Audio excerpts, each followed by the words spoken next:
Hello and welcome to all of you. आप सभी लोगों का स्वागत है सीएमए फाइनल सीएफआर जून 2025 का पेपर डिस्कशन सॉल्यूशन डिस्कशन आज हम इस वीडियो में करने वाले हैं।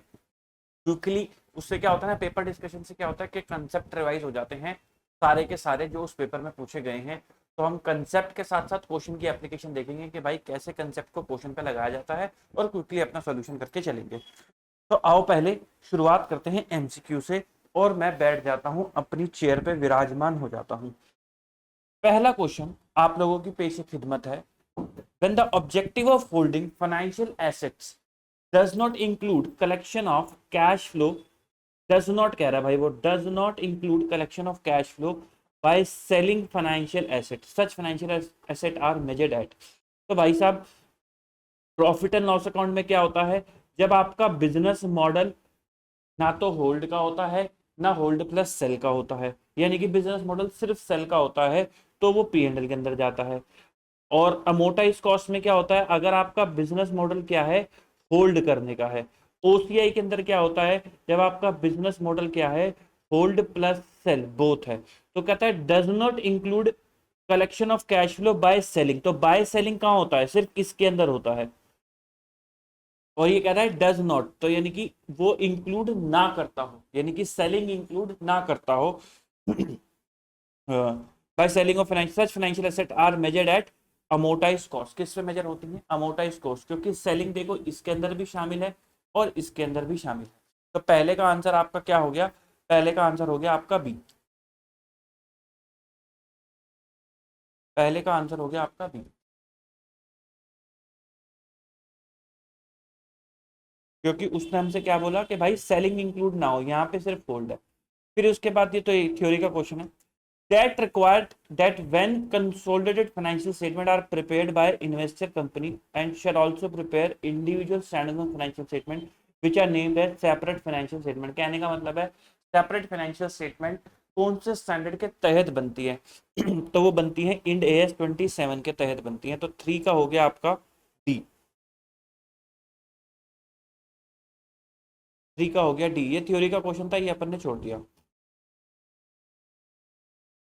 पिंडारी लिमिटेड चेंज करता है अपना method of valuation of inventory from weighted average to first in first out method. तो ये क्या हो गया, ये हो गया चेंज इन अकाउंटिंग पॉलिसी। इसको क्या बोलते हैं, चेंज इन अकाउंटिंग पॉलिसी। तो जब भी आप चेंज इन अकाउंटिंग पॉलिसी करते हो तो आपको उसको रेट्रोस्पेक्टिवली दिखाना होता है। तो पिंडारी लिमिटेड इस चेंज को प्रोस्पेक्टिवली दिखाएगा गलत प्रोस्पेक्टिवली दिखाएगा गलत, ये करेक्शन ऑफ एरर है गलत। तो ये चेंज इन अकाउंटिंग पॉलिसी है और इसको रेट्रोस्पेक्टिवली दिखाना है। Alaknanda Limited took an asset on 5-year lease term from Manakandani Limited for which relevant detail are as under। Payment देनी है लीज टर्म की 1000 पर मंथ और 5 सालों की है, तो यानी कि 60 मंथ हो गए। तो ये कितना हो गया, ये हो गया 60,000। कॉन्टिजेंट रेंट आपका पीएनएल का पार्ट बनता है, रेंट का पार्ट नहीं बनता। कॉस्ट ऑफ सर्विस भी आपका पीएनएल का पार्ट बनता है, रेंट का पार्ट नहीं बनता। जो आप टैक्सेस रिम्बर्स करोगे ये भी रेंट का पार्ट नहीं बनता। जो आप आरवी दोगे, resident value guaranteed bye Alaknanda limited, ये आपका पार्ट बनेगा 5000। फेयर वैल्यू ऑफ एसेट इससे कोई मतलब नहीं है। उसके पास ऑप्शन है कि वो परचेज कर सकता है asset after the period of 5 year at 2000, और ये रीजनेबल सर्टेन है कि वो परचेज कर लेगा। तो ये 2000 भी पार्ट बन जाएगा आपके लीज रेंटल का। तो टोटल कितना हो जाएगा, 67,000 आपका लीज रेंटल हो जाएगा। तो एमएलपी कितना हो गया, 67,000। तो फिफ्थ का आंसर क्या हो गया, फिफ्थ का आंसर हो गया ए और फोर्थ का सी। फोर्थ का मैच नहीं करा क्या हमने, फोर्थ का मैच नहीं करा था, फोर्थ का सी। ठीक, आगे बढ़ते हैं। सी लिमिटेड एक्वायर करता है 60% एन लिमिटेड का 97,50,000 में। The fair value of its identifiable asset कितनी है, 1.5 crore. Fair value of 40% of equity share own by the non controlling interest कितना है, 65 लाख। कैरिंग अमाउंट कितना है, 1,20,00,000। आपको गुडविल निकालनी है जब एनसीआई मेजर हो रहा है किस पे, प्रोपोर्शनेट शेयर पे। तो इसका मतलब एनसीआई की फेयर वैल्यू का कोई रेलेवेंसी नहीं है। तो प्रोपोर्शनेट शेयर पे कैसे निकालोगे, आप कहोगे 97,50,000 हमारा पीसी है, 97 लाख, अरे 97,50,000 हमारा परचेज कंसिडरेशन है। फिर उसके बाद नेट एसेट का 1.5 करोड़ का कितना परसेंट हो गया, 40%, तो 150 करोड़ का 40% हो गया 60 लाख। 60 लाख एनसीआई का अमाउंट हो गया, क्योंकि प्रोपोर्शनेट शेयर पे करना है। ये मैंने कैसे निकाला, ये मैंने 150 लाख का 40% निकाला, क्योंकि प्रोपोर्शनेट शेयर करना है। 97,50,000 प्लस 60 लाख, तो ये हो गया 157,50,000। और आपकी नेट एसेट की वैल्यू कितनी है, 150 करोड़, मतलब 150 लाख की। तो 7.5 लाख रुपए की क्या आ गई आपके पास, 7.5 लाख की गुडविल आ गई। इस गुडविल को क्या बोलते हैं, ये सिर्फ और सिर्फ पेरेंट की गुडविल है, ये ओनली पेरेंट गुडविल। हम अपनी क्लासेस में इसको आपको प्रूफ भी कराते हैं, अगर आपको याद होगा तो। प्रूफ कैसे कराते हैं, हम कहते हैं कि 97,50,000 पेरेंट ने दिए, पेरेंट को मिला क्या, पेरेंट को मिला 150 लाख का 60%, 150 लाख का 60% मिला। तो बताओ कितना मिला, 150 का 60% मिला, 150 लाख का 60% मिला, 90 लाख रुपए पेरेंट को मिला। तो पेरेंट की गुडविल कितनी आ गई, 7.5 लाख। देखो वो मैच कर रही है उससे, क्यों मैच कर रही है, क्योंकि ये भी पेरेंट गुडविल है और ये भी पेरेंट गुडविल है। फिर उसके बाद ये थ्योरी का क्वेश्चन है, ये आप देख लेना, आंसर मैं मिला देता हूँ। 6 का आंसर है सी, 6 का आंसर है सी। An entity purchased a plant from foreign supplier for 3 million on 31st of January 2025, जब एक्सचेंज रेट कितना था 72 का। At the year and 31 March 2025 में अमाउंट उसने रीपे नहीं करा, तो यानी कि 31 जनवरी को 2025 को 3 मिलियन, 3 मिलियन का 3 मिलियन जो है आपने प्लांट परचेज करा, और एक्सचेंज रेट यहाँ पे कितना था, 72 का था। और 31 मार्च 2025 आ गई, यहाँ पे आ गई 31 मार्च 2025, और अभी भी अमाउंट कितना पेबल है, $3 मिलियन पेबल है। क्लोजिंग रेट कितना हो गया है, 75 का क्लोजिंग रेट हो गया है। फंक्शनल करेंसी आईएनआर है, और आपको ये बताना है कि कैसे प्लांट की कॉस्ट दिखेगी और कैसे आपका एक्सचेंज लॉस ट्रीट होगा। तो भाई साहब जो प्लांट आपका दिखेगा, प्लांट की वैल्यू दिखेगी 3 मिलियन इंटू 72, जो कि आता है कितना, 72 इंटू 3, 216। तो ₹216 का आपका प्लान दिखेगा, प्लांट दिखेगा। तो पहला ये वाला ऑप्शन तो गलत हो गया। और एक्सचेंज डिफरेंस कितना आया, 75 माइनस 72 इंटू 3, तो 9 मिलियन का एक्सचेंज डिफरेंस जो आया, ये कहाँ जाएगा, ये जाएगा प्रॉफिट एंड लॉस अकाउंट के अंदर। तो 216 का प्लांट और एक्सचेंज डिफरेंस जो है, एक्सचेंज लॉस आ जाएगा 9 मिलियन का। और आपका ट्रेड पेबल कितने का दिखेगा, ट्रेड पेबल दिखेगा 75 इंटू 3, 225 का आपका ट्रेड पेबल दिखेगा। तो आओ जरा, कॉस्ट ऑफ द प्लांट 216, ठीक है, एक्सचेंज लॉस नील गलत है, cost of the plant 216, exchange loss 9, ठीक है, ट्रेड पेबल 216 गलत है।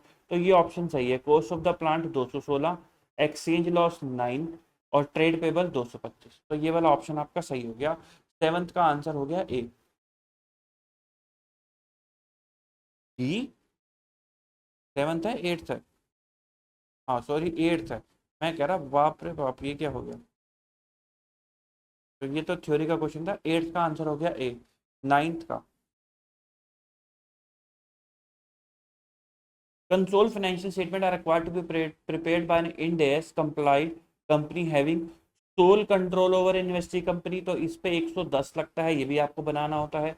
Significant influence over investee company, तो वो एसोसिएट बन जाती है, तो भी आपको कंसोल करना होता है। जॉइंट कंट्रोल में जेवी बन जाती है, तो भी आपको कंसोल करना होता है। तो answer is all of the above. Ninth का आंसर है all of the above. Ninth का आंसर है D. Powua Limited grant 100 equity share option to each of its 4,000 employee condition on their continuing service for 3 year। Fair value कितनी है equity share option की, on the grant date is 60, nominal value है 10। तो equity share option है, आपको fair value grant date से मतलब है, तो वो 60 है। 60 रुपए की फेयर वैल्यू है, 100 इक्विटी शेयर देने हैं हर एक एम्प्लॉय को, टोटल 4,000 एम्प्लॉय हैं। ये टोटल खर्चा 3 सालों का है, तो हर साल का खर्चा कितना, 60 इंटू 100 इंटू 4,000 डिवाइडेड बाय 3, हर साल का खर्चा हो जाएगा 80 लाख रुपीज। हर साल का खर्चा है 80 लाख। तो टेंथ का आंसर है बी।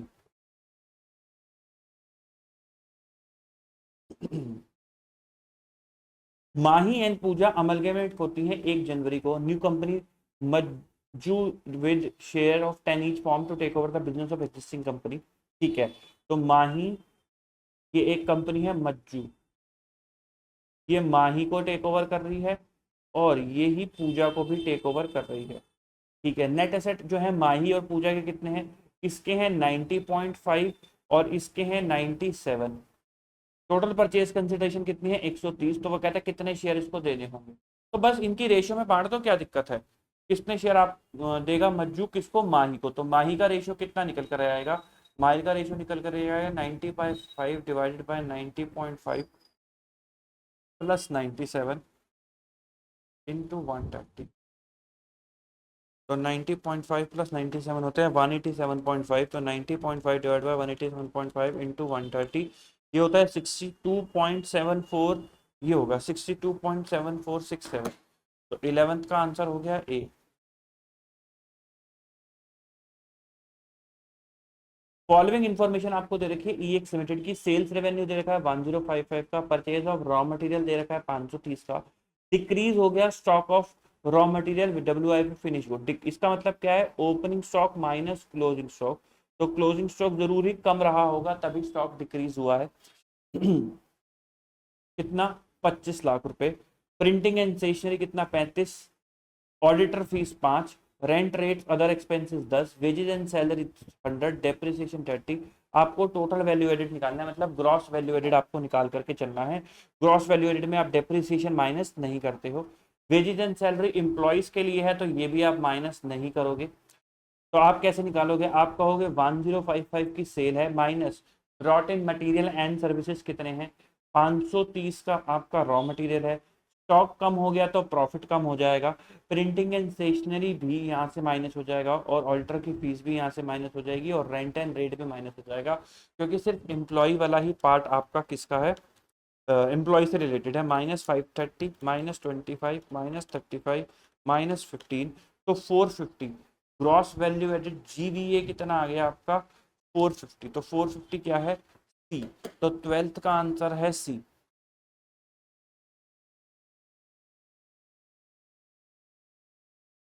क्वेश्चन नंबर 13, 31 मार्च 2025 को एनबीएफसी की कंपनी है, उसने आपको प्रोविजन बताना है, आपको कुछ नहीं करना और आपको क्या करना है, सिर्फ कि जो प्रोविजन का रेट है उससे मल्टीप्लाई करना है। स्टैंडर्ड पे कितना है, स्टैंडर्ड पे है 0.4%। सब स्टैंडर्ड पे कितना है, सब स्टैंडर्ड पे है 10%। डाउटफुल अप टू 1 ईयर पे कितना है 20%, और इस पे कितना है 1 to 3 ईयर पे 30%। तो कितना कितना अमाउंट आ रहा है, 16,000 का 0.4% हो गया, 16,000 का 0.4% हो गया 64, और इसका हो गया 178, और 350 का 20% हो गया 70, और 140 का 30% हो गया 42। टोटल प्रोविजन कितना हो गया 178 प्लस 64, 354 का आपका टोटल प्रोविजन हो गया 354 का। तो 13th का आंसर हो गया A.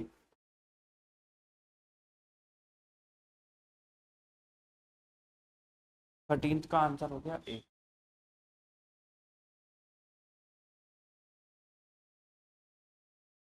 On 1 January 2025 Shiva limited enter into a contract with Kalpit limited to sell 50 laptop at a price of 50,000 per laptop. तो भाई उसको लैपटॉप डिलीवर कराने थे, 50,000 रुपए का एक लैपटॉप था, 50 लैपटॉप उसे टोटल डिलीवर कराने थे। गुड्स डिलीवर हुए फरवरी में। Determine the revenue against Shiva limited in 24-25 if 4 set of were found damage at the time of receiving end hence return. तो यानी कि कितने बिके, 46 बिके और 50,000 का एक, तो कितना अमाउंट आ रहा है, 46, 46 इंटू 50,000 हो गया 23 लाख रुपीज। तो 14th का आंसर हो गया 23 लाख रुपीज, सी 23 लाख रुपीज। 1 अप्रैल को बीएम लिमिटेड एक्वायर करता है 90% शेयर सीएम लिमिटेड के 10,80,000 के, जब fair value of net asset कितनी है 10 लाख रुपए है। ठीक है जी। During the year April to March total comprehensive income कितनी थी, 2 लाख रुपए की थी। ठीक है। On that date BM limited sold कर देता है 15% होल्डिंग टू आउटसाइडर फॉर 2,20,000। बताओ कितना गेन क्रेडिट होगा अदर इक्विटी में। तो आप एंट्री क्या डालोगे, आप डालोगे बैंक अकाउंट डेबिट 2,20,000 रुपए से, टू एनसीआई। एनसीआई कितना होगा, जो भी नेट एसेट की आपकी वैल्यू आ रही है, नेट एसेट अब कितनी आ रही होगी, पहले थी 10 लाख की, 2 लाख का प्रॉफिट कमाया तो उससे आपकी रिटेन अर्निंग बढ़ जाएगी, और अब आपने एनसीआई कितना परसेंट कर दिया, 15% का आपने एनसीआई बढ़वा दिया, तो 12 लाख का 15% हो गया 1,80,000 रुपीज। तो बताओ आपको लॉस या गेन कितना हो गया, 40,000 रुपए का आपको गेन हो गया टू अदर इक्विटी 40,000, तो 40,000 आएगा अदर इक्विटी। तो 15th का आंसर हो गया सी, 15th का आंसर हो गया सी।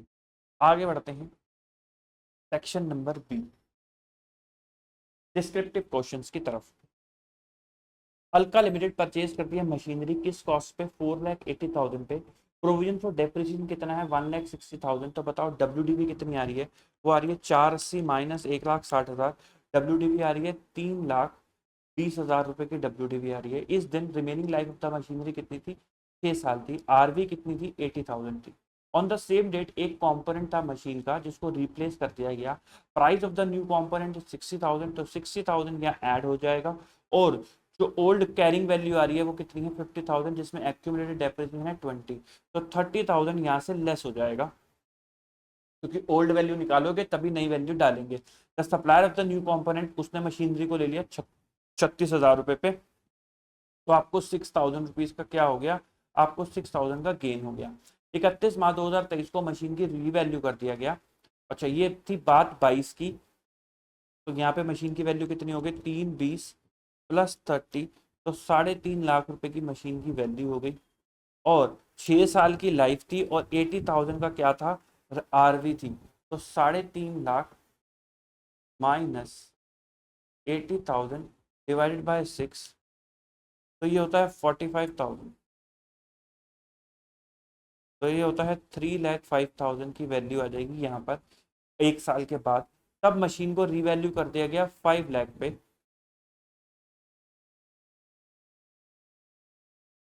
तो रीवैल्यूएशन गेन कितने का आ गया, 1,95,000 का रीवैल्यूएशन गेन आ गया। रिवाइज कैरिंग वैल्यू कितनी की हो गई, रिवाइज कैरिंग वैल्यू हो गई 5 लाख रुपए। और इस पे फिर डेप्रिसिएशन लगेगा, तो डेप्रिसिएशन कैसे निकालोगे, 5 लाख माइनस 80,000 डिवाइडेड बाय 5, क्योंकि बैलेंस लाइफ 5 साल की बची है। तो 5 लाख माइनस 80,000 डिवाइड बाय 5 करोगे तो कितना आ जाएगा, 84,000 ये आ जाएगा। ये माइनस करा तो वैल्यू कितनी आ जाएगी, वैल्यू आ जाएगी 4,16,000। फिर उसके बाद आपने 90,000 रुपये का एक इम्पेयरमेंट लॉस भी माइनस करवा दिया, तो माइनस 90,000, तो 3,26,000 रुपीज़ की आपकी मशीन की वैल्यू क्लोजिंग में बचेगी। पास करनी है, जनरल एंट्री नरेशन की जरूरत नहीं है अब ट्रांजेक्शन की। और डेप्रिसिएशन आपको करना है चार्ज एसएलएम बेसिस पे। तो देखो जी, अगर आप देखोगे तो आपकी मशीन की वैल्यू कितनी बच रही होगी, 3,26,000 रुपये की आपकी मशीन की वैल्यू बच रही है। जनरल एंट्री भी देख लेते हैं। तो सबसे पहले आपने ये 60,000 का न्यू कंपोनेंट खरीदा, इसको कहाँ कर दिया, मशीन में ऐड कर दिया। और क्या कहते हैं, प्रोविजन फॉर डेप्रिसिएशन, और फिर 30,000 रुपीज जो आपने माइनस करे, तो आपने वो क्या उसका एगडेप उड़ा दिया और यहाँ से ग्रॉस मशीन उड़ा दी। तो 30,000 रुपीज देखो आपने नेट में से माइनस कर दिए। और सप्लायर से 36,000 रुपये कटवा लिए, डेबिट कर दिया। और प्रॉफिट एंड लॉस कितना आ गया, 6,000 रुपये का P&L के अंदर चला गया। फिर आपने डेप्रिसिएशन चार्ज करा 45,000 रुपीज का आपने डेप्रिसिएशन चार्ज करा। फिर उसके बाद रीवैल्यूएशन करा। रीवैल्यूएशन के दो मेथड होते हैं, ग्रॉस और नेट। या ये कौन सा मेथड लगा रखा है, ये ग्रॉस मेथड लगा रखा है। ऑल्टरनेटिवली उन्होंने नेट मेथड भी आपको बताया कि आप ऐसे भी कर सकते थे। दोनों ही केसेस में रीवैल्यूएशन जो है, ये सॉरी ये ग्रॉस है, मैं उल्टा लिख दिया, ये ग्रॉस मेथड लगा रखा है और ये नेट है, ये नेट मेथड लगा रखा है। नेट मेथड में क्या करते हैं, सबसे पहले आप प्रोविजन फॉर डेप्रिसिएशन को सेट ऑफ कर देते हो मशीनरी से, और बैलेंस को फिर आप रीवैल्यू कर देते हो। यहाँ पे आप क्या करते हो, मशीन को भी बढ़ा देते हो और कॉरस्पॉन्डिंग प्रोविजन को भी बढ़ा देते हो, और आपका रिवैल्यूएशन रिजर्व आ जाता है। दोनों में ही 195 का रिवैल्यूएशन रिजर्व आ गया। अब क्योंकि आपने रीवैल्यू कर लिया, तो आपका डेप्रिसिएशन रिवाइज हो जाएगा। आपका डेप्रिसिएशन कितना आ रहा था भाई, रीवैल्यू करने के बाद आपका डेप्रिसिएशन आ रहा था 84,000 का। आप 84,000 का आपका डेप्रिसिएशन आता है रिवैल्यू करने के बाद। रिवैल्यूएशन से पहले कितने का आ रहा था, 45,000। तो एडिशनल डेप्रिसिएशन कितना हो गया, एडिशनल डेप्रिसिएशन हो गया जी 39,000 का आपका एडिशनल डेप्रिसिएशन हो गया। तो 39,000 आप क्या करोगे, रिवैल्यूएशन रिजर्व से निकाल के रिटेन अर्निंग यानी कि जनरल रिजर्व में ले जाओगे। ऐसा कब करते हैं, ऐसा तब करते हैं जब कंपनी ने चूज कर रखी हो अकाउंटिंग पॉलिसी कि वो ऐसा ही करेगी। क्या इन्होंने कुछ बताया है, देख लेते हैं एक बार।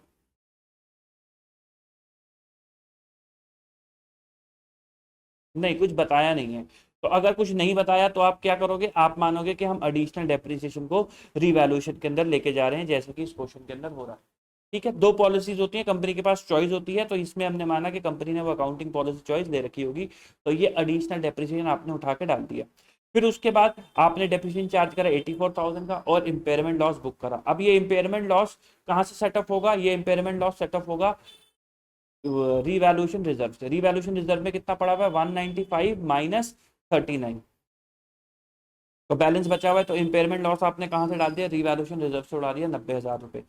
उसके बाद अब आपका रिवैल्यूएशन के बाद फिर से एडिशनल डेप्रिसिएशन निकल कर आएगा, जो कि अलग अमाउंट होगा ड्यू टू रिवैल्यूएशन। तो आप क्या करोगे, आप कहोगे जो ये मैंने 39 निकाला ना, 84 माइनस 45, आप इसको ऐसे भी निकाल सकते थे कि 195 डिवाइडेड बाय 5, तो भी ये आ जाता, क्योंकि आपको जो भी रिवैल्यूएशन है उसको बैलेंस लाइफ के अंदर उड़ाना होता है, तो ये तो भी 39 निकल करके आ जाता।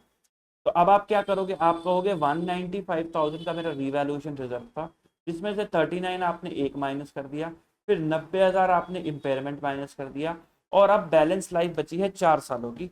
तो 1,95,000 माइनस 39,000 माइनस 90,000 डिवाइडेड बाय 4, तो 16,500 अब आपका रिवैल्यूएशन से निकल के जनरल रिजर्व में चला जाएगा due to your accounting policy. आगे बढ़ते हैं क्वेश्चन नंबर 2 की तरफ। 2B, A machine was acquired by S Limited 15 year ago at a cost of 20 crore, जिसका accumulated depreciation कितना है 16.60, तो 20 माइनस 16.60 का आपका वैल्यू है, 20 माइनस 16.60, तो 3.4 की आपकी वैल्यू आ रही है। मैं यहीं से दिखा दूं, क्या जगह नहीं है मेरे पास, चलो आपसे कंफ्यूजन हो जाएगी। 3.4 की आपकी वैल्यू आ रही है। डेप्रिसिएशन एस्टिमेट करा है 24-25 का, कितना, 1 का, तो 1 का डेप्रिसिएशन एस्टिमेट करा है, तो 2.4 आपकी बुक वैल्यू बनेगी 24-25 के एंड में। एस्टिमेटेड एनएसपी कितना है 2024 को 1.2, जो डिक्लाइन हो जाएगा 20% से, तो 1.2 माइनस 20% होता है 0.96, तो ये कितना बनेगा 0.96। वैल्यू इन यूज कितनी है 1.4 अप्रैल के अंदर, जो 30% से डिक्लाइन हो जाएगा, तो 1.4 less 30%, 0.98, whichever is higher आप लेते हो, तो 0.98 आप लोगे, तो आपका इम्पेयरमेंट लॉस कितना आ जाएगा, आपका इम्पेयरमेंट लॉस आ जाएगा 1.42 का। अज्यूम्ड अदर एलिमेंट कंडीशन जो है फुलफिल होगी। कैरिंग अमाउंट बताना है 31 मार्च 2025 को, तो वो कितना हो जाएगा 2.4।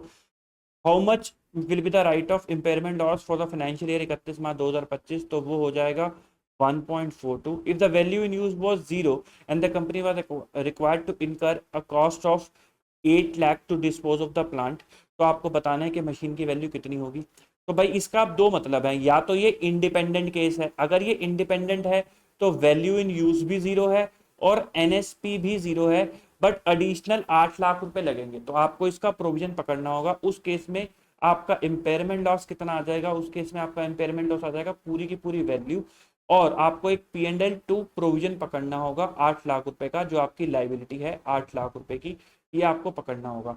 अगर आप ये कहते हो ये इंडिपेंडेंट नहीं है, ये जुड़ा हुआ है, तो सिर्फ value in use he zero है। एनएसपी कितना है, एनएसपी है आपका 0.96, और 8 लाख रुपए अभी और भी खर्च होंगे, माइनस 0.8।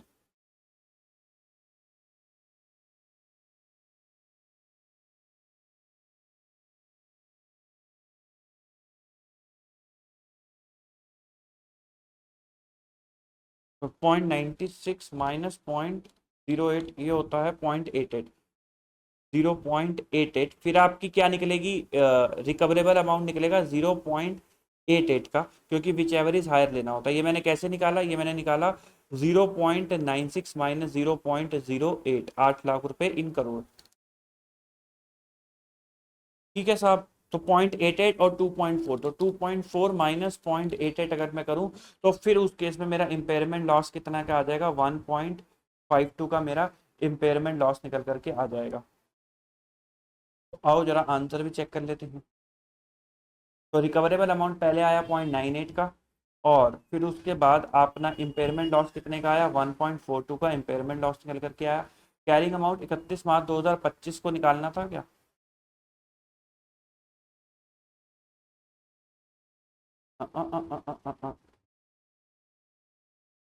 अच्छा, ये आफ्टर इम्पेयरमेंट है, तो आफ्टर इम्पेयरमेंट तो 0.98 आएगा, मैंने गलत दे बोल दिया, वो मेरी गलती हो गई जी, वो मैंने गलत बोल दिया। 0.98 आएगा, आफ्टर इम्पेयरमेंट निकालना है, मैंने बिफोर इम्पेयरमेंट आपको वो बता दिया 2.4। फिर उसके बाद अगर वैल्यू न्यू जीरो है तो आपका कितना इंपेयरमेंट आ रहा है, 1.52, और कैरिंग अमाउंट ऑब्वियसली वही बच जाएगा 0.88। और ऑल्टरनेटिव के अंदर देखो दे रखा है कि अगर आप दोनों को ही जीरो मानते हो तो आपका इंपेयरमेंट हो जाएगा 2.4 और कैरिंग अमाउंट हो जाएगा नील। और यहाँ पे लिखा नहीं हुआ लेकिन 8 लाख रुपए का आपको प्रोविजन भी पकड़ना पड़ेगा, 8 लाख रुपए का, 8 लाख रुपए का प्रोविजन भी पकड़ना पड़ेगा। मैंने यहाँ पे ना जल्दी जल्दी में पढ़ा नहीं कि कैरिंग अमाउंट 31 मार्च 25 का, तो 25 में ही इम्पेयरमेंट है, तो इसके बाद आपको बताना पड़ेगा, यानी कि आपका कैरिंग अमाउंट कितना निकल करके आएगा, कैरिंग अमाउंट निकल करके आएगा 0.98। कितना निकल करके आएगा, 0.98। बढ़ते हैं आगे, question number 3। A limited enter into a contract with customer for sale of goods for ₹20,000 granting 50% discount voucher to be availed in future purchases.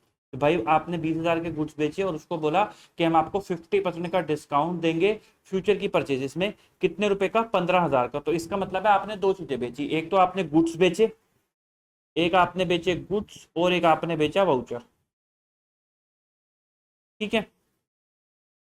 और ऑर्डिनरली आप 10% डिस्काउंट अलाउ करते हो सेल पे, और ये ऑर्डिनरी डिस्काउंट जो है आप अवेल नहीं कर पाओगे अगर आप 50% डिस्काउंट वाउचर ले रहे हो तो इसका मतलब आप नॉर्मली 50% का डिस्काउंट नहीं देते हो, आप नॉर्मली सिर्फ 10% का ही डिस्काउंट देते हो। इस बार आपने 50% का डिस्काउंट का वाउचर बेचा है, तो वाउचर पे डिस्काउंट कितना हुआ, वाउचर पे तो डिस्काउंट फिर 40% ही हुआ। नॉर्मल गुड्स पे तो 10% आप देते ही हो, तो देयर इज 60% प्रोबेबिलिटी, और इसके अवेल होने के चांसेस कितने, 60% है कि कस्टमर रिडीम करेगा discount voucher. And the estimated amount of purchase is 10,000, कितने रुपए की परचेज कर जाएगा, 10,000 रुपए की परचेज कर जाएगा। तो इसका मतलब जब आपने वाउचर बेचा तो आपको पता था कि एडिशनल 40% का डिस्काउंट देना पड़ेगा, और मोटे मोटे तौर पे इतने रुपए की सेल होगी। तो वाउचर जो यूज होगा 10,000 इंटू 60% इंटू 40%, सिर्फ 2,400 का ही वाउचर यूज होगा।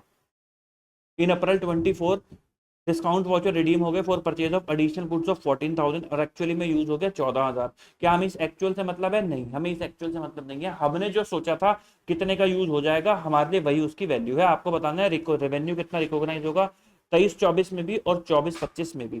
तो आपने गुड्स कितने के बेचे, फिर आपने गुड्स कितने के बेच रखे हैं भाई, 20,000, लेकिन आपने इस पे ऑर्डिनरी डिस्काउंट दिया होगा 10% का, तो आपने 90% के हिसाब से फिर वैल्यू लगाएंगे तो 18,000 ये आ गए।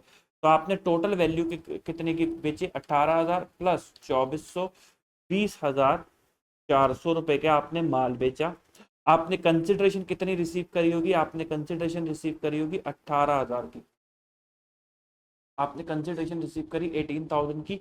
आप इस 18,000 को बांट दोगे इनकी रेशियो में, तो 18,000 डिवाइडेड बाय 20,400 इंटू 18,000, तो ये हो गया 15,882, और 18,000 माइनस 15,882 कर दूं तो 2,118, इतने की क्या हो गई आपकी वाउचर की सेल हो गई, और इतने की क्या हो गई आपकी गुड्स की सेल हो गई जो आपने माल सेल अपनी करी है।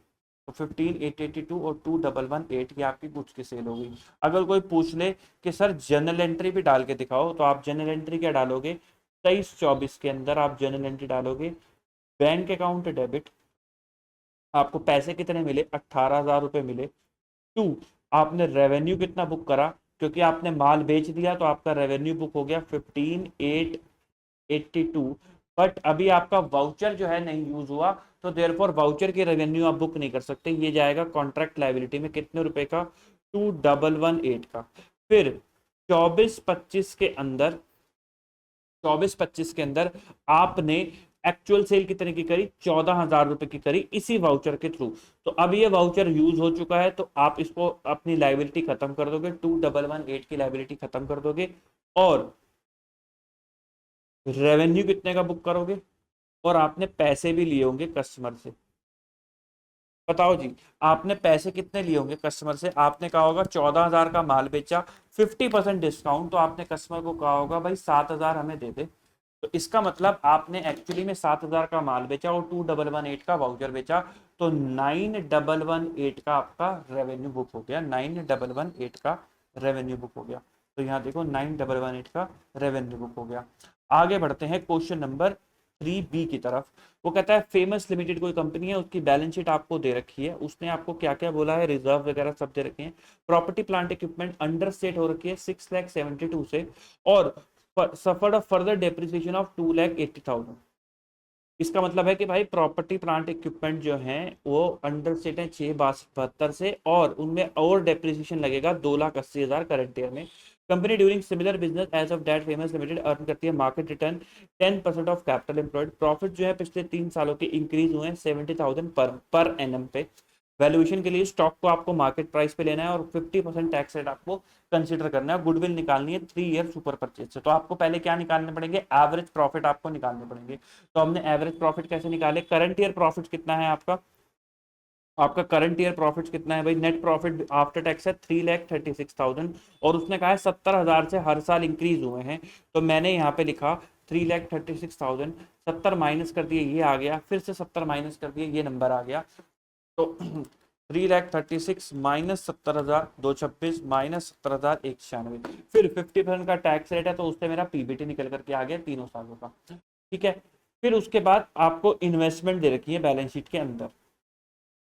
भाई ये क्या है, ये भी ऑपरेटिंग है, फाइनेंशियल एसेट इन्वेस्टमेंट, ये नॉन ऑपरेटिंग है, ये नॉन ऑपरेटिंग है। करंट एसेट तो ऑपरेटिंग, नॉन करंट एसेट्स हैं, शेयर इशू एक्सपेंसेस हैं, ये भी ऑपरेटिंग है।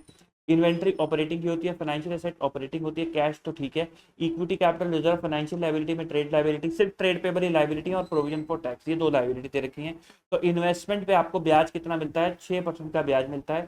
फेस वैल्यू कितनी है, 2,80,000, तो 280 पे 6% आप माइनस कर दोगे, तो 2,80,000 रुपये पे 6% हफ्ते माइनस कर दिया, 280 का 6% 16,800 तीनों सालों में हमने माइनस कर दिया। क्यों, क्योंकि ये नॉन ऑपरेटिंग है। आपको बिजनेस किससे निकालना होता है, ऑपरेटिंग से निकालना होता है। तो पास एडजस्टेड ट्रेडिंग प्रॉफिट आ गए, ट्रेडिंग प्रॉफिट मतलब ऑपरेशन के प्रॉफिट्स आपके पास निकल करके आ गए, पास एडजस्टेड। फिर उसके बाद हमने क्या कहा, हमने कहा अगर हम इसकी सिंपल एवरेज ले लेते हैं तो वो अप्रोप्रिएट नहीं होगा। क्यों, क्योंकि वो एक्यूरेटली रिफ्लेक्ट नहीं कर रहा प्रॉफिट के ट्रेंड को। अगर आप सिंपल एवरेज देते हो तो वो आता है 5,15,200।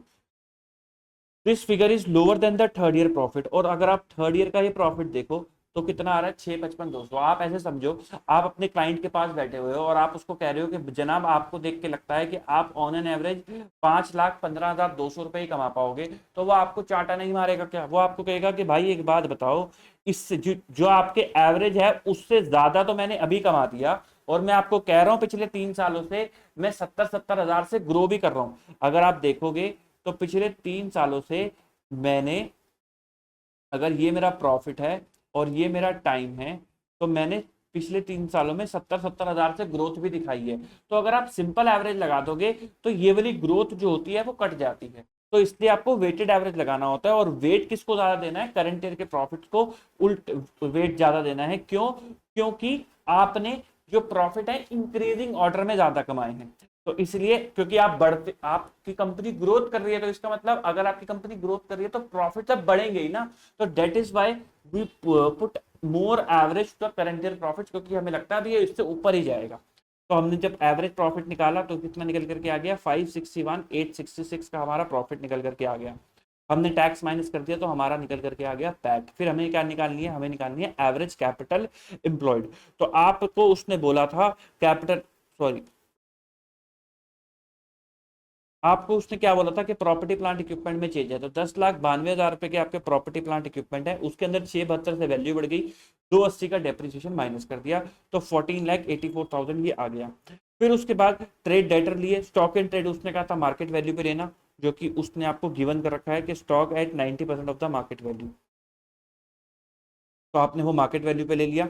बैलेंस विद बैंक जो है वो ले लिए, टोटल एसेट आ गई। फिर उसके बाद लाइबिलिटी दो ही थी, ये माइनस कर दी। आपकी टोटल कैपिटल एम्प्लॉयड में से आपने करंट ईयर का प्रॉफिट, करंट ईयर का प्रॉफिट कितना है आपका 655,200 का आपका करंट ईयर का प्रॉफिट है, वो आपने माइनस कर दिया। उसका आधा क्यों माइनस करा, ये टैक्स का रेट है और ये आप एवरेज के लिए फैक्टर लेते हो हाफ, तो वो आपने माइनस कर दिया। तो आपकी एवरेज कैपिटल एम्प्लॉयड आ गई 2,34,200 रुपीज की आपकी एवरेज कैपिटल एम्प्लॉयड आ गई। तो नॉर्मल प्रॉफिट कितना आ गया 2,03,000। आपने प्रॉफिट कितना कमाया है, तो प्रॉफिट आपका आ रहा था कितना 2,80,933 रुपए आपका प्रॉफिट आ रहा था। तो डिफरेंस कितना आ गया, सुपर प्रॉफिट आ गया 77, गुडविल आ गई 2,32,540 रुपए की आपकी गुडविल आ गई। Question number 4, D limited issue करता है 2,000 convertible debenture on 1 April 2022। Debenture की 3 साल की टर्म है और इशू करे हैं एट पार, फेस वैल्यू कितनी है 1,000 पर डिवेंचर। तो 3 साल की टर्म है, टोटल प्रोसीड कितनी है 20 लाख रुपए की। इंटरेस्ट जो है पेबल होता है annually at nominal annual interest rate of 6%। तो इसका मतलब इंटरेस्ट जो है, जो इंटरेस्ट है वो क्या है, मेरी लाइबिलिटी है, वो मुझे पे करना ही करना है।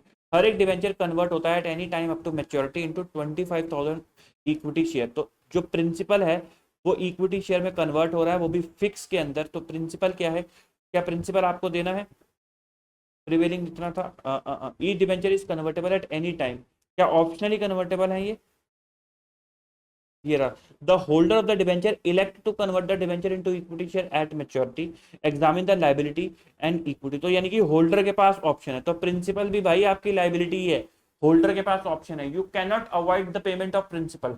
तो ये भी आपकी लायबिलिटी है। इक्विटी क्या है, इक्विटी है उनके पास दिया हुआ कन्वर्जन ऑप्शन जो कि फिक्स नंबर में है,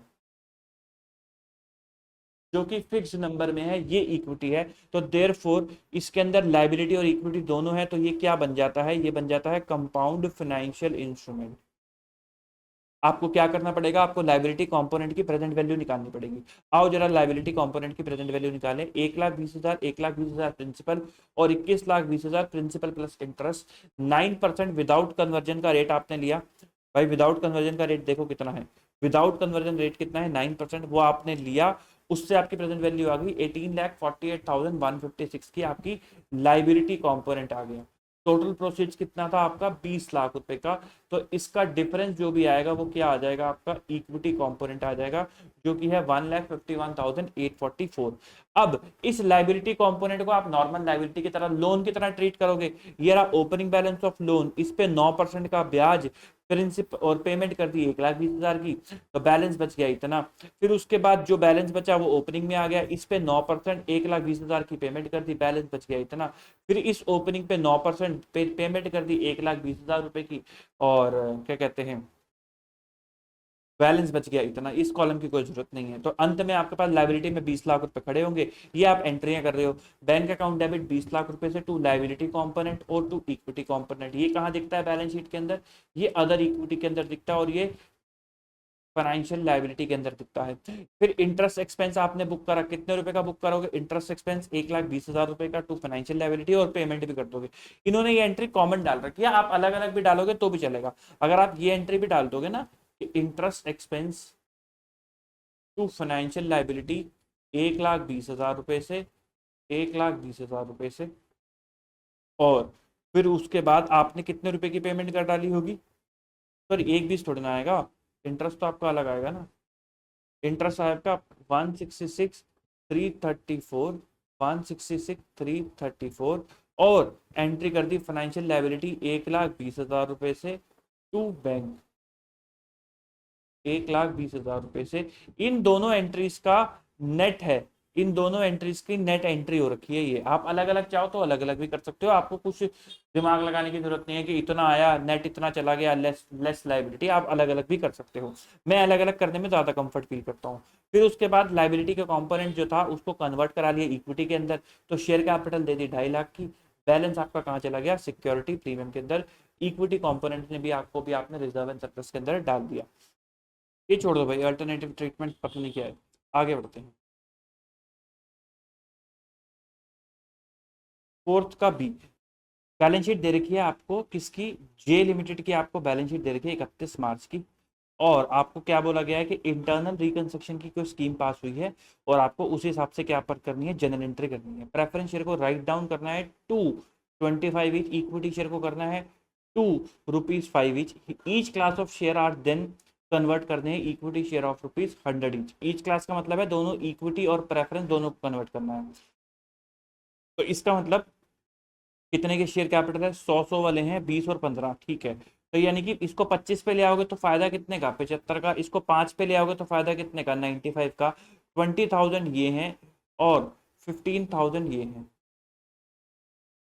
तो आओ जरा कितना नंबर आएगा, 15,000 इंटू 75, ये आएगा 11,25,000। और ये कितना आ जाएगा, 95 इंटू 20,000, ये आ जाएगा 19 लाख।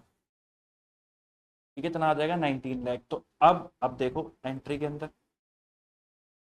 इक्विटी शेयर पे कितना फायदा, 19 लाख का, और प्रेफरेंस शेयर पे कितना फायदा, 11,25,000 रुपए का। उसके बाद आपको क्या करना है, दोनों ही कैपिटल को 100 रुपए में कन्वर्ट करना है। तो आपका क्या होगा, बस नंबर ऑफ शेयर चेंज हो जाएंगे। 15,000 से कितने हो गए, 3750, और ये 20,000 से कितने हो गए, 1000।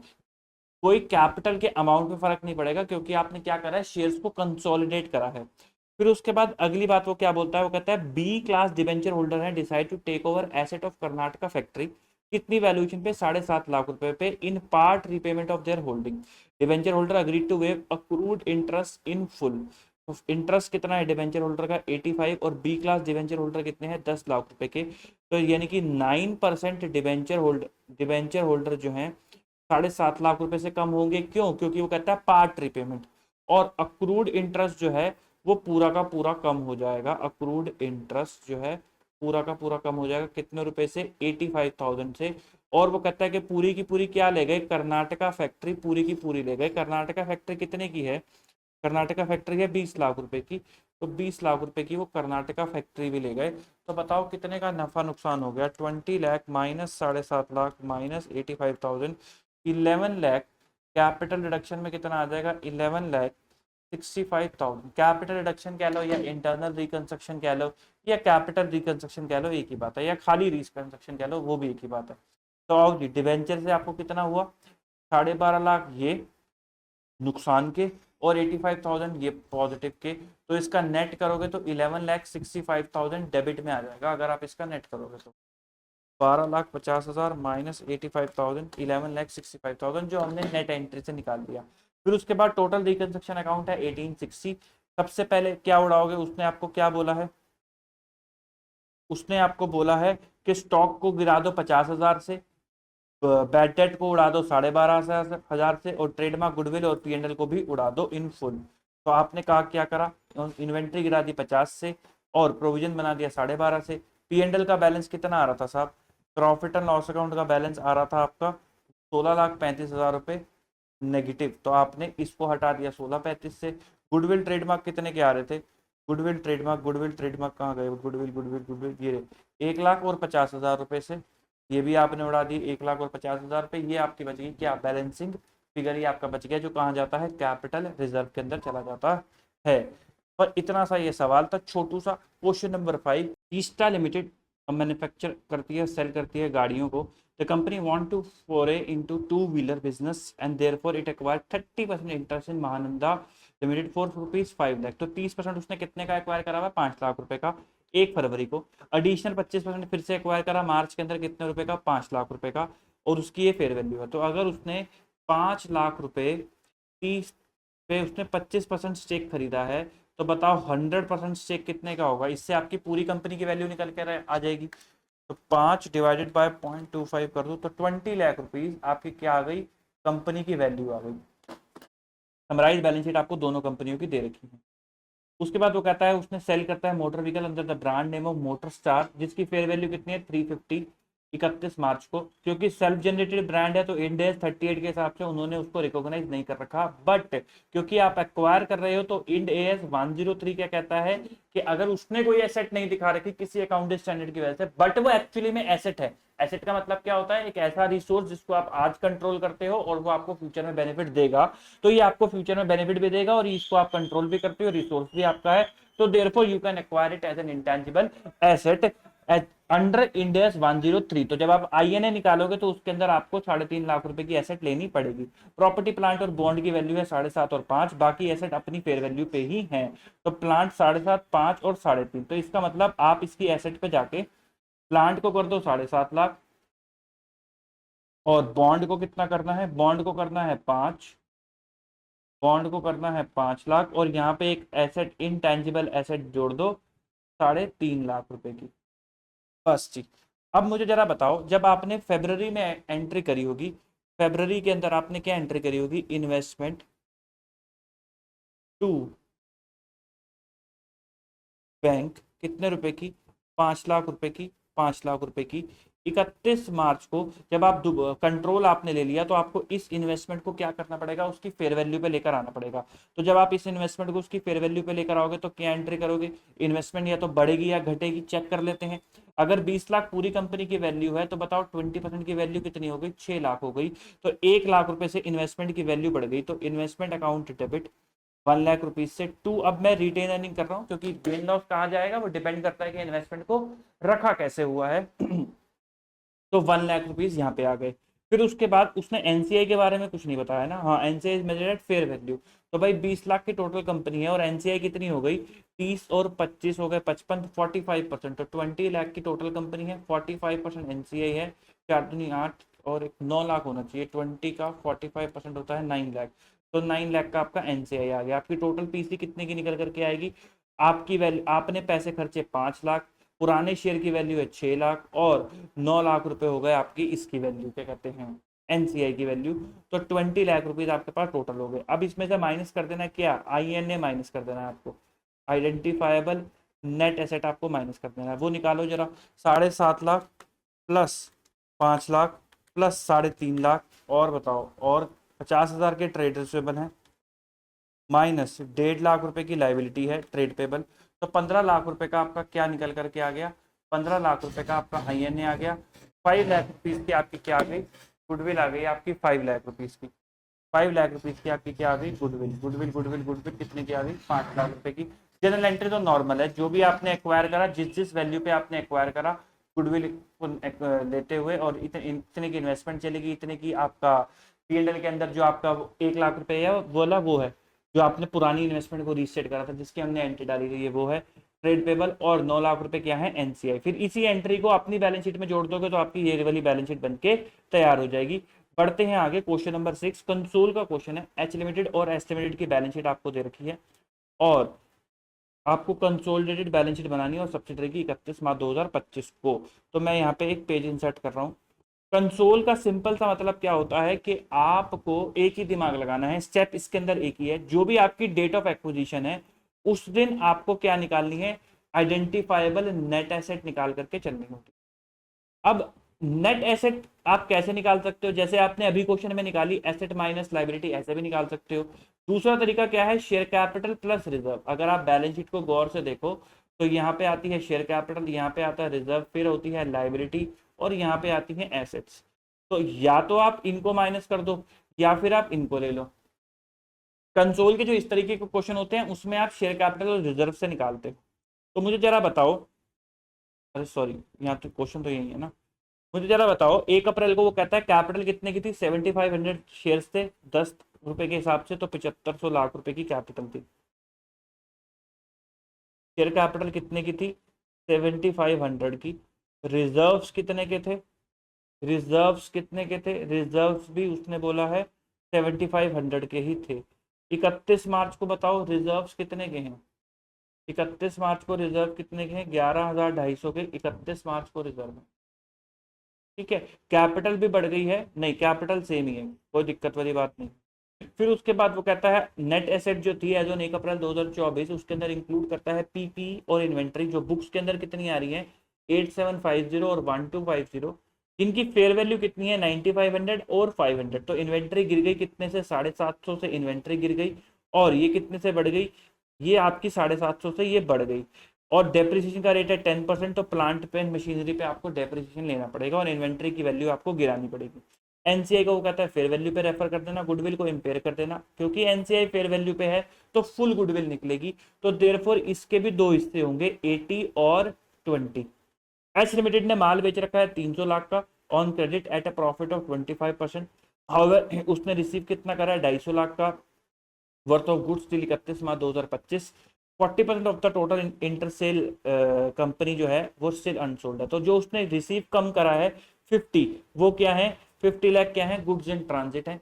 और आपको क्या निकालना पड़ेगा अनरियलाइज प्रॉफिट। तो अनरियलाइज प्रॉफिट निकालोगे 300 का माल बेचा 40% अभी भी बचा हुआ है 1.25 into 0.25 300 into 40% divided by 1.25 into 0.25 ये होता है 24। तो 24 का आपका क्या आ गया अनरियलाइज प्रॉफिट आ गया। कहता है उसने पिछले साल का फाइनल डिविडेंड पे करा है 30 जून को। तो यानी कि यहाँ पर उसने एक एंट्री डाली है 30 जून 24 को उसने एंट्री डाली है 20%।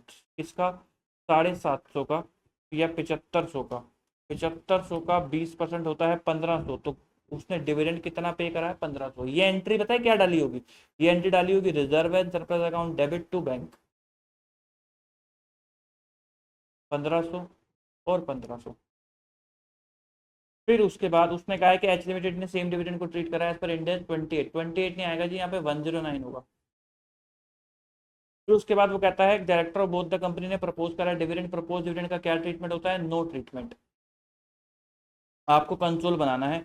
आओ जरा मुझे जरा बताओ आपको यहां से यहां तक का प्रॉफिट निकालना है। अगर आप रिजर्व एंड सरप्लस अकाउंट बना लो एस लिमिटेड का तो आप प्रॉफिट निकाल सकते हो। आप कह सकते हो कि भाई आपके गल्ले में ओपनिंग बैलेंस कितना पड़ा था, आपके गल्ले में ओपनिंग बैलेंस पड़ा था 7500 का।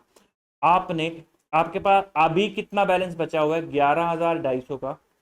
और आपने क्या कहते हैं डिविडेंड बांट दिया, ये भी तो आपने गल्ले से ही बांटा है 1500 का।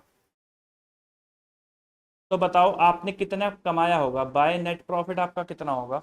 तो 11,250 प्लस 1500 माइनस 7500 ये होता है 5250 5250। फिर आपको इसको निकालना होता है अप टू 1 अप्रैल कितना प्रॉफिट था और आफ्टर 1 अप्रैल कितना प्रॉफिट था। आफ्टर का मतलब हो गया 1 अप्रैल से लेके 31 मार्च तक कितना प्रॉफिट था। तो अप टू 1 अप्रैल अगर आप देखोगे तो ओपनिंग प्रॉफिट सारा का सारा ये वाला सारा का सारा प्रॉफिट 1 अप्रैल तक ही था। तो 7500 ये हो गया। फिर आपने जो भी कमाया 1 अप्रैल के बाद कमाया अर्नड कितना हो गया, अर्नड हो गया आपका 5250। फिर आपने डिविडेंड की एंट्री अर्नड में से डाल रखी है तो यानी कि पोस्ट में से डाल रखी है डिविडेंड की एंट्री। तो ये भी हमने माइनस कर दिया।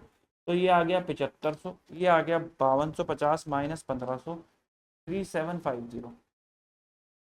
फिर कुछ हमने करी कंसोल एडजस्टमेंट्स। कंसोल एडजस्टमेंट जैसे कि आपने कहा कि आपको रीवैल्यूएशन गेन हुआ पीपीई पे 750 का, एडिशनल डेप्रिसिएशन लग गया 75 का। इन्वेंट्री की वैल्यू आपकी गिर गई कितने की 750 की इन्वेंट्री की वैल्यू गिर गई। मुझे नहीं पता आपके इंस्टीट्यूट ने यहाँ पे इसको रिवर्स करवा दिया ये बोल के कि भाई साहब इन्वेंट्री सारी की सारी बिक गई है। तो मेरे को इस पर थोड़ा सा डाउट है, आई डोंट नो इन्होंने कैसे अज्यूम कर लिया कि इन्वेंट्री की सारी बिक गई है और उतने की ही बिक गई है। तो आपका टोटल प्रॉफिट कितना आ गया यहाँ पे 7500 और यहाँ पे कितना आ गया 3750 माइनस 75 प्लस 750 4425 4425। फिर उसके बाद आपने कहा होल्डिंग का चलो बस इतना ही बहुत है गुडविल। फिर आपने कहा चलो आओ गुडविल निकालते हैं। तो गुडविल के लिए आपने कहा पीसी कितनी है, आपने अमाउंट कितना पे कर रखा है 12,500। कितने के लिए कर रखा है आपने 80 के लिए कर रखा है। तो 12,500 और एनसीआई कितनी है 12,500 अगर अपने आप में 80 है तो बताओ 20 कितना होगा। 12,500 डिवाइड बाय 0.8 इंटू 0.2 तो 3125 हो गया ये टोटल। 12,500 प्लस 3125 ये हो गया 15,625 माइनस आइडेंटिफाइबल नेट एसेट मैंने माइनस करी। तो शेयर कैपिटल मैंने माइनस कर दी कितने की। उस दिन नेट एसेट कैसे निकालोगे जी, उस दिन की शेयर कैपिटल और उस दिन के क्या रिजर्व, उस दिन की शेयर कैपिटल और उस दिन के क्या रिजर्व। उस दिन के रिजर्व आपने कितने निकाल रखे हैं 7500 ही आपने निकाल रखे हैं। तो ये वैल्यू कितनी आ गई, एक पेज और इंसर्ट कर लेते हैं। ये वैल्यू आ गई 15,625 की ये वैल्यू आ गई। फिर आपने कहा इम्पेयरमेंट भी हो गई गुडविल की 100 रुपए की इन्वेस्टमेंट हो गई तो 525 की गुडविल आ गई नेट। फिर आपने कहा चलो सर एनसीआई भी निकाल देते हैं। तो एनसीआई ऑन डीओए कितनी है वो है 3125 की फिर आपने कहा कि पोस्ट एक्विजिशन एनसीआई कितना है, पोस्ट एक्विजिशन एनसीआई है 4425 का प्रॉफिट है, इसका 20%, तो 4425 का 20% हो गया 885। फिर आपने कहा सर माइनस कर दो इसमें से गुडविल की इंपेयरमेंट, गुडविल इंपेयरमेंट 100 की थी, एनसीआई का हिस्सा 20%, तो 20 मैंने माइनस कर दिया, तो एनसीआई आ गया 3125 प्लस 885 माइनस 20, तो 3990 का मेरा क्या आ गया, एनसीआई निकल करके आ गया। फिर उसके बाद मैंने कहा कंसोलिडेटेड रिजर्व एंड सरप्लस भी निकालो।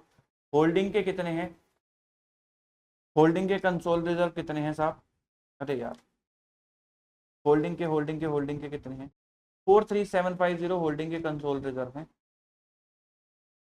43750 होल्डिंग के कंसोल रिजर्व हैं, उसमें पोस्ट प्रॉफिट होल्डिंग का ऐड कर दो, कितने का, 4425 का कितना परसेंट, 80%, 3540। फिर इसमें से माइनस कर दो गुडविल की इंपेयरमेंट, कितने की, 80 की गुडविल की इंपेयरमेंट माइनस कर दो, और क्या माइनस करोगे, और माइनस करोगे अनरियलाइज प्रॉफिट जो था 24 का, तो ये सब मैंने माइनस कर दिया, तो 43750 प्लस 3540 माइनस 80 माइनस 24, तो 47186 मेरा क्या आ गया, कंसोलिडेटेड रिजर्व एंड सरप्लस। आओ जरा बैलेंस शीट पे आओ और चेक करवा दो। गुडविल आ गई 525 की, और एनसीआई आ गया इतने का, 47186 का आपका क्या आ गया, कंसोलिडेटेड रिजर्व एंड सरप्लस। बाकी तो बैलेंस शीट में कुछ नहीं है, जोड़ जमा करना है, वो आप कर ही लोगे। आगे बढ़ते हैं क्वेश्चन नंबर 7 की तरफ। Brahmaputra is interested to calculate economic value added of the company. आपको इंफॉर्मेशन दे रखी है, शेयर प्राइस बिगिनिंग में कितना है, 200 का है, फेस वैल्यू ऑफ शेयर कितनी है, 10 की है, पिछले साल का ईवीए था 250 का। ट्रेंड ट्रेंड ये कहता है कि अगर ईवीए अप टू 25 होगा तो क्या होगा, 26 से लेके 50 तक होगा तो इससे शेयर प्राइस 25% बढ़ जाएगा, और 25 तक होगा तो कुछ भी नहीं होगा, और 50 से भी ज्यादा अगर होगा तो शेयर प्राइस 30% बढ़ जाएगा। तो आपको देखना है कि ईवीए कितना बड़ा है, तो इकोनॉमिक वैल्यू एडेड आपको यहाँ पर निकाल करके दिखाना है, इकोनॉमिक वैल्यू एडेड और मार्केट वैल्यू एडेड। तो आओ जरा, इकोनॉमिक वैल्यू एडेड के लिए आप क्या निकालते हो, इकोनॉमिक वैल्यू एडेड के लिए आपको चाहिए weighted average cost of capital, weighted average cost of capital के लिए इक्विटी का सीएपीएम और केडी और उसका कैपिटल का वेट, और उसको आप माइनस कर दोगे किससे, नो पैट के आगे से, और आपका निकल करके आ जाएगा। आपको पता है इसका एक शॉर्टकट भी होता है निकालने का, इन्होंने आपको पैट दे रखा है क्या, हाँ, रिजर्व एंड सरप्लस नहीं, नहीं पैट नहीं दे रखा था, रिजर्व एंड सरप्लस दे रखे हैं। तो हमने सबसे पहले क्या निकाला, कैपिटल एम्प्लॉयड निकाली। कैपिटल में क्या क्या लगा हुआ है भाई, डेट लगा हुआ है, इक्विटी लगा हुआ है, रिजर्व लगे हुए हैं, और कुछ भी लगा हुआ है नहीं, तो इतने की आपकी कैपिटल होगी, तो डेट इक्विटी आ गई आपकी टोटल कैपिटल 10,000। फिर कॉस्ट ऑफ डेट निकाला, केडी कितने का है साहब आपका, 12% का आपका केडी है, नेट ऑफ टैक्स आपको लेना होता है, तो वो आपने ले लिया, कॉस्ट ऑफ डेट आ गया 8.4। टैक्स रेट कितना दे रखा है, टैक्स रेट है 30% का, तो 12 इंटू 70% कर दोगे तो कितना आ जाएगा, 8.4% आपका केडी आ गया। फिर उसके बाद हमने कहा कॉस्ट ऑफ इक्विटी निकालते हैं सीएपीएम से, तो सीएपीएम होता है आरएफ और premium into sorry beta into premium, ये हो गया प्रीमियम और ये हो गया बीटा, तो कितना आ गया आपका सीएपीएम से 19.5। तो हमने फिर निकाली वेटेड एवरेज कॉस्ट, तो 10,000 में से 2,000 करोड़ तो आपके क्या है, डेट है, तो 20% का डेट है, बैलेंस 80% क्या है, इक्विटी। तो weighted average cost of equity निकाली, cost of debt into weight और cost of equity into weight, तो वो निकल करके आ गई 17.28। फिर capital employed into weighted average cost of capital होगी 1728। नेट ऑपरेटिंग प्रॉफिट आपका कितना है, 2100 का, 1728 का आपका क्या है कैपिटल एम्प्लॉयड का नोपैट का रेट, वेटेड एवरेज एक्सपेक्टेशंस। तो आप इकोनॉमिक वैल्यू एडेड कितनी जनरेट कर रहे हो, 372, आप बना करके दे रहे हो 2100 करोड़, उनको चाहिए 1728, और आप एक्स्ट्रा कितना बना रहे हो, 372। पिछले साल का था 250, अब आया है 372, तो कितने परसेंट इंक्रीज हो गया, 48.8% इंक्रीज हो गया। और हमने कहाँ लिखा था, वो क्वेश्चन में लिखा था क्या, हाँ 48.8, मतलब ये इस स्लैब में आ गया, तो शेयर प्राइस कितने से बढ़ जाएगा, 25% से बढ़ जाएगा, तो 200 है तो 250 हो जाएगा। अब कितना हो जाएगा शेयर प्राइस, 250 का शेयर प्राइस हो जाएगा। नंबर ऑफ शेयर है 50 के, मार्केट वैल्यू कितने की होगी, 12,500 करोड़ की मार्केट वैल्यू हो गई। और इक्विटी की आपकी वैल्यू कितनी है, बुक वैल्यू, इक्विटी की वैल्यू है 7500 और 500 8,000 करोड़ की। तो इकोनॉमिक वैल्यू एडेड कितना आ गया, 4500 करोड़ का आपका, सॉरी मार्केट वैल्यू एडेड आ गया 4500 करोड़ का। फिर उसके बाद ये कुछ थ्योरेटिकल क्वेश्चन है, सी पार्ट कर लेते हैं। वीनस लिमिटेड ने एक्वायर करा है 35% इंटरेस्ट नेपच्यून लिमिटेड में और अचीव कर लिया significant influence. Cost of investment कितनी है, 3 लाख रुपए की। नेट एसेट कितनी है, 5.5 लाख रुपए की 1 अप्रैल को। फेयर वैल्यू कितनी थी, 6.5 लाख रुपए की। Since the fair value of PPE कितनी थी, 1 lakh higher than their its book value, और उसको रिमेनिंग लाइफ कितनी थी, 8 की। तो 1 लाख पे एडिशनल डेप्रिसिएशन बन जाएगा 12,500 रुपए का आपका एडिशनल डेप्रिसिएशन बन गया। फाइनेंशियल ईयर में उसने प्रॉफिट आफ्टर टैक्स कमाया 1 लाख रुपए का, उसने प्रॉफिट कमाया और डिविडेंड दे दिया 11,000 रुपए का, उसने डिविडेंड दे दिया। 12,500 रुपए का एडिशनल डेप्रिसिएशन भी लग जाएगा और 15,000 रुपए का एक लॉस भी है। तो बताओ उसने टोटल कितना कमाया ओसीआई ओसीआई मिला के, तो 1 lakh plus, sorry 1 lakh minus 11,000 minus 12,500 minus 15,000, उसने टोटल कमाया 61,500। इसका 30% आपको मिलेगा इंटू 0.3, तो 18,450 आपको मिलेगा, 18,450 आपको मिलेगा। और आपकी कैपिटल कितनी है, 3 लाख रुपए की कैपिटल है। तो ये आप जोड़ दोगे तो 3,18,450 आपकी एज पर 21 कहाँ से आ गया भाई, गलती कर दी क्या कोई हमने। 1 लाख पेड डिविडेंड 11, लॉस का 12,500 रुपये का additional depreciation, 1 lakh minus 11 minus 12,500 minus 15,000, 61,500।